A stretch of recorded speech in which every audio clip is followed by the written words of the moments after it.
जब बच्चे का मन पढ़ाई में न लगता हो तो गार्जियन को या उसके माता पिता को क्या करना चाहिए। आज हम इस बिंदु पर इस वीडियो के माध्यम से अपने ज्ञान और अनुभव को साझा करने का प्रयास करेंगे।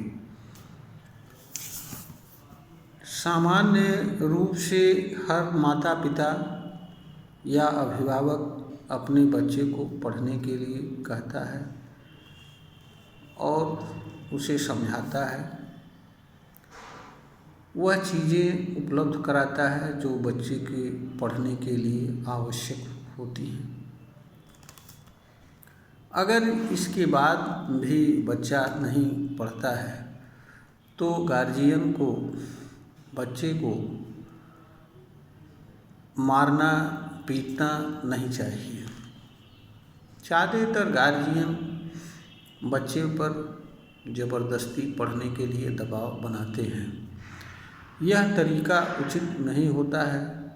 इससे बच्चे के भीतर नकारात्मक छवि प्रवृत्ति जन्म लेती है और वह धीरे धीरे उससे प्रभावित होकर के पढ़ने से और दूर भागने का प्रयास करता है। ऐसा करने से माता पिता को बच्चे से निराशा होती है। माता पिता के भीतर भी बच्चे के प्रति नकारात्मक विचार आते हैं और उन्हें लगता है कि शायद इसके भाग्य में पढ़ना लिखना नहीं है और यह किसी काम का नहीं है, यह बेकार है। इस तरह की बातें सामान्य रूप से आती हैं जो किसी भी दृष्टिकोण से उचित नहीं होती हैं।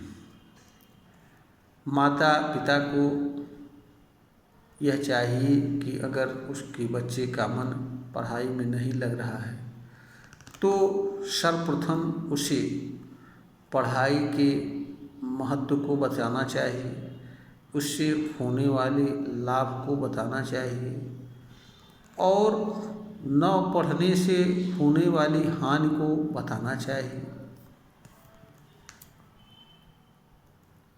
और उससे क्या क्या लाभ हो सकता है, किस तरीके से उसके जीवन में बदलाव हो सकता है आदि अनेक चीज़ें बच्चे को सावधानी से प्रेम से समझाना चाहिए, बताने का प्रयास करना चाहिए।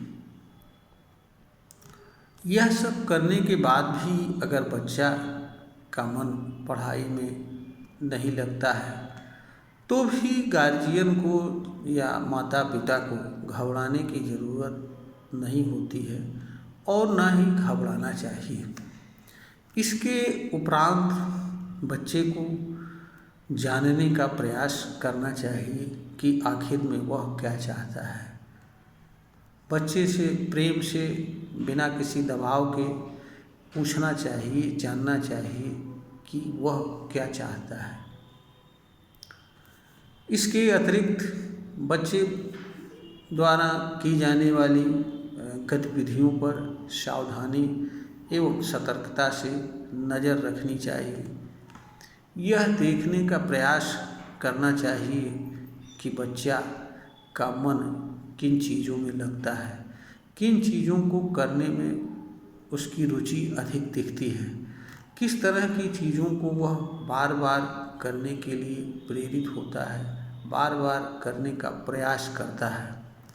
इस तरह की चीज़ों को माता पिता को सावधानी एवं सतर्कता से जानने एवं समझने का प्रयास करना चाहिए।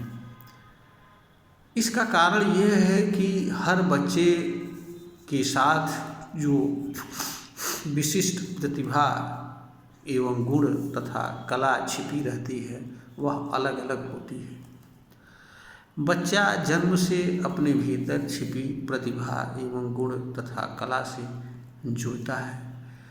उससे संबंध रखने वाले विचार उसके भीतर बनते हैं और जिनसे जुड़े कर्म को करने के लिए वह बार बार प्रेरित होता है। खास तौर से उस समय वह अधिक प्रेरित होता है जब उसकी प्रतिभा से संबंध रखने वाले कर्म उसके सामने किए जाते हैं, चाहे वो टेलीविज़न के माध्यम से या व्यक्तिगत रूप से या किसी अन्य कारणों से। जैसे अगर किसी बच्चे के भीतर गाने की प्रतिभा है और उसके सामने गाने का कार्यक्रम शुरू होता है तो वह धीरे धीरे गुनगुनाना शुरू कर देता है। यही स्थिति अन्य तरह की प्रतिभाओं के संबंध में भी होती है। इसलिए बच्चे को सावधानी एवं सतर्कता से गार्जियन को जानने एवं समझने का प्रयास करना चाहिए ताकि बच्चे को वह समझ सके और बच्चा जिन तरह की चीज़ों में बराबर रुचि रखता है या जिन चीज़ों को बराबर करने का प्रयास करता है, अक्सर वो चीज़ बच्चे के भीतर छिपी प्रतिभा गुण से संबंध रखते हैं अथवा वह किसी ऐसी चीज़ से प्रेरित होता है जो उसके सामने घटित होती है। तो यह भी आदमी को देखना चाहिए। अगर सारी चीज़ों का ईमानदारी एवं निष्पक्षता से अवलोकन करने से पता चलता है कि बच्चे की जिन चीज़ों में रुचि है या जिन चीज़ों को वह बार बार करना चाहता है, प्रेरित होता है और उसके जिन चीज़ों को करने में ही उसका मन लगता है, अगर वह गलत कार्य नहीं है, समाज द्वारा मना किया गया कार्य नहीं है, तो उसे यह समझना चाहिए कि यह कार्य बच्चे की प्रतिभा से जुड़ा मामला है और बच्चे को उस तरफ जाने देना चाहिए। यहाँ पर अगर यह समझ में आ जाए कि बच्चे का कार्य उसके भीतर नैसर्गिक प्रतिभा से जुड़ा मामला है, चीज़ है जिसको वह पाना चाहता है, चाहे वो गाने का क्षेत्र हो, चाहे वो डांस का क्षेत्र हो या लिखने का हो या एक विचारक का गुण हो या जो भी चीज़ें या अनुसंधानकर्ता का, तमाम तरह की चीज़ें हो सकती हैं, उन्हें यहाँ बताया जा पाना संभव नहीं होता है। तो बच्चे को सावधानी एवं सतर्कता से यह जानने का प्रयास करना चाहिए कि जिन चीज़ों में उसकी रुचि लग रही है आखिर में वो क्या है और उससे बच्चा को क्या हो सकता है, और अगर उन चीज़ों को पहचान करके बच्चे को उस तरफ जाने देना चाहिए। इसी में बच्चे का भी कल्याण है, क्योंकि कोई भी बच्चा या कोई भी व्यक्ति अपने भीतर छिपे प्रतिभा से विपरीत कार्य को लंबे समय तक नहीं कर सकता है और सफलता भी कम मिलती है। और यहाँ पर यह भी ध्यान देने की बात है कि हर कार्य हर मनुष्य के लिए नहीं बना होता है। विशिष्ट कार्य विशिष्ट जनों के लिए होते हैं। जिस तरह के कार्य को कोई व्यक्ति अच्छे से अच्छे तरीके से कर सकता है, उसी तरह के कार्य को उस व्यक्ति को करना चाहिए। उदाहरण के लिए अगर पहलवान का गुण रखने वाले व्यक्ति को गाने का कार्य सौंप दिया जाए तो वह अच्छा गाना नहीं गा सकता है। इसी तरह से जिसके भीतर गाने की प्रतिभा है, अगर उसे कुश्ती लड़ने के कार्य में लगाया जाए या लगे तो वह वहाँ अच्छा काम नहीं कर सकता है। यह एक सामान्य सी चीज़ें हैं, इसलिए व्यक्ति को वही काम करना चाहिए जिसे वह अच्छे से अच्छे तरीके से कर सकता है।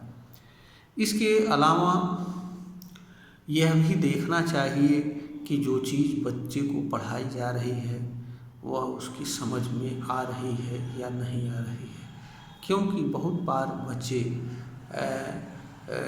इसलिए भी पढ़ने में मन नहीं लगाते हैं क्योंकि जो चीज़ उन्हें बताई जा रही होती है वह चीज़ समझ नहीं पाते हैं। तो जब कोई व्यक्ति जिस चीज़ को, बच्चा हो या कोई व्यक्ति हो, जो चीज़ उसको समझ में नहीं आती है उस चीज़ में उसका मन नहीं लगता है, उस चीज़ को करने से वह भागता है। यह बात बच्चे और बड़े सब पर लागू होता है।